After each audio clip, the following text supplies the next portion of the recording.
Antes de empezar a invertir y ver qué hacer con nuestros ahorros, veamos algunos temas importantes. Puede ser que estén apurados por empezar y comprar acciones ya, pero este curso se trata sobre cómo invertir bien y no quedar en el camino. Así que mejor empecemos por el principio. Es bueno pensar y anotar cuáles son nuestras entradas y nuestras salidas de dinero. Esto nos va a servir para poder ver un poco más fácilmente cuánto dinero tenemos para cada cosa.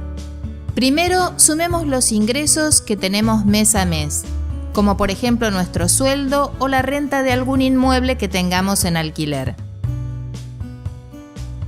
Lo segundo es restarle a eso nuestros gastos. Aquí es donde va la larga lista de todos nuestros egresos día a día. Al menos podemos armar la lista en general, incluyendo solo los gastos más importantes y estimando el resto. ¿Pagamos una renta, alquiler o hipoteca donde vivimos? Eso es lo primero a incluir. Después pueden incluir el gasto en servicios como agua, electricidad y gas, los impuestos, el seguro médico si tienen, gastos de universidad, comida, etc. Y ahora llegamos al primer número importante.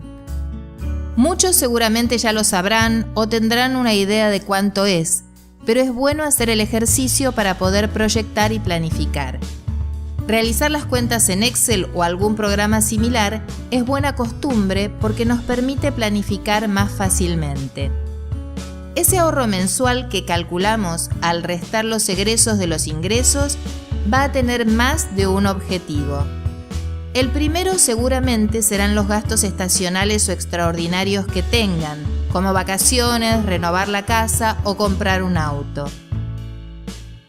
El segundo objetivo va a ser formar un margen de seguridad en caso de necesitar dinero para un gasto de emergencia. También es importante establecer cuáles son nuestros ahorros actuales. Para tener un cálculo un poco más preciso, es necesario restar las deudas que tengamos para de esta forma conocer lo que contablemente se conoce como el patrimonio neto. Es decir, que lo que realmente nos pertenece será todo lo que tenemos y usamos a diario, menos las deudas que tenemos. En caso de que poseamos deudas a largo plazo, como una hipoteca, no es necesario restarla en su totalidad, pero es bueno tenerla en cuenta. Esto en sí va a depender de en qué decidamos invertir. Veámoslo un poco más simple.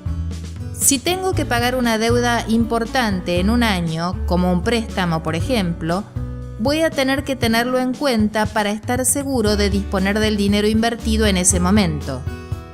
Por otro lado, pensemos cuánto necesitaríamos tener en caso de un accidente.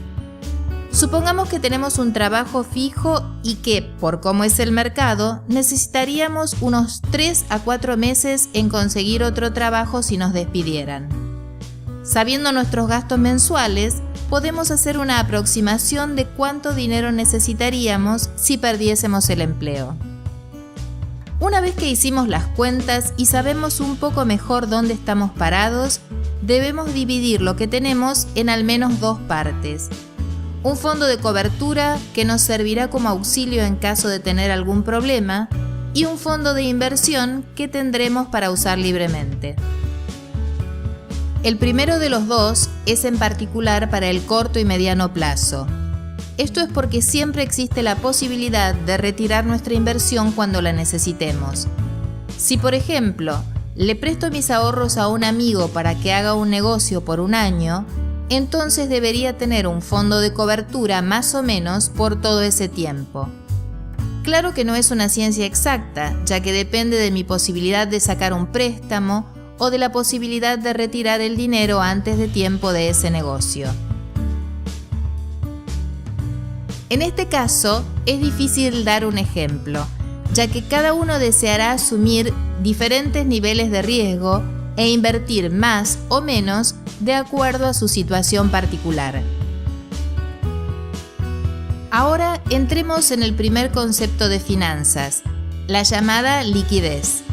Esto está relacionado con lo que mencionamos recién, esa posibilidad de sacar el dinero invertido cuando queremos. La liquidez es cuánto tardo en retirar el dinero de una inversión en general. Existen inversiones donde puedo recuperar el dinero en cuestión de horas o pocos días. Estas serán muy líquidas. Por ejemplo, si yo invierto comprando acciones de Apple, en cualquier momento las puedo vender y seguramente en cuestión de horas o pocos días pueda disponer de ese dinero en mi cuenta bancaria. Por el contrario, existen inversiones donde puedo tardar meses en recuperar el dinero. Si por ejemplo invierto en la construcción, es probable que no pueda recuperar mis ahorros hasta que el edificio no esté terminado e incluso vendido. Lo mismo pasará si invierto en arte, donde puede ser difícil vender una pintura en cuestión de días. Teniendo esto en cuenta, nuestra cobertura deberá ser mayor si nuestras inversiones son poco líquidas, es decir, si voy a tardar mucho en poder sacar el dinero. De forma contraria, no necesitamos mucha cobertura si podemos retirarlo en unas pocas horas o días.